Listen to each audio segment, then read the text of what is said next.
শরীয়তপুরের ভোদরগঞ্জ উপজেলার চর কোরালতলী এলাকার বিস্তীর্ণ ফসলের মাঠ এটি। সারা বছর এতে আবাদ হয় ধান, পাট, গম সহ রবি শস্য।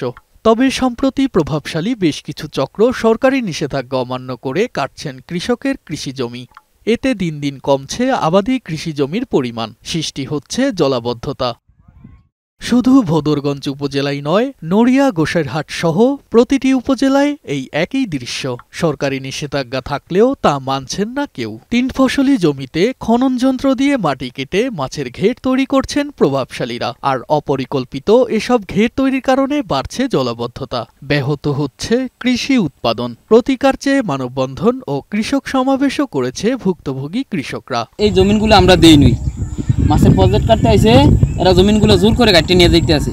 3 ফসল করি, পাট করি, মরিচ করি, ধান করি, 3টা ফসল আমাকে হয়। যদি অনেক ঘির হয়ে যায় তা আমাকে পুরো ক্ষতি। তারা যে পরিমাণ জমিতে মাছের ঘের করতে চায় তার চাইতে বেশি তারা ব্যবহার করে, এবং এতে করে দেখা যাচ্ছে যে অনেক ফসলি জমি, সে আরও কিছু জমি এই খাতে নষ্ট হয়ে যাচ্ছে।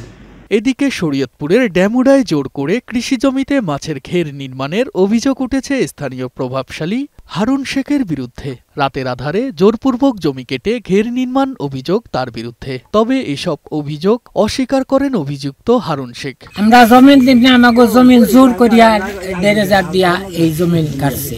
জমিনের পাশে আসলে বিভিন্ন রকম হুমকি, মারার হুমকি দিত এবং বিভিন্ন কেসের ভয় দেখাইয়া এরা নিত। আমরা জমির মালিক, আমরা এই পাড়েও আসতে পারতাম না, হেললে উল্টা পাল্টা গালিগালাজ করতো। এখন প্রজেক্ট জোর করিয়া নিয়া এখন আমরা পুলির পার সুদ্ধা নিজেরাও যাইতে পারি না, গরু ছাগলও নিতে পারি না, তো এই বান্ধে লয়ে জায়গা।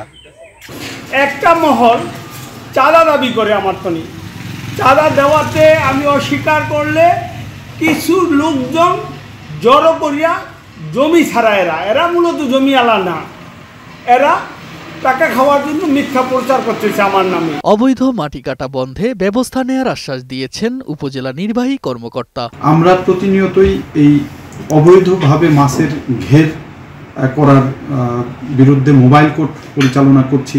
আমাদের কাছে অভিযোগ আসলেই কিন্তু আমরা নিয়মিত ব্যবস্থা নিচ্ছি। তুষার আহমেদ, বৈশাখী সংবাদ।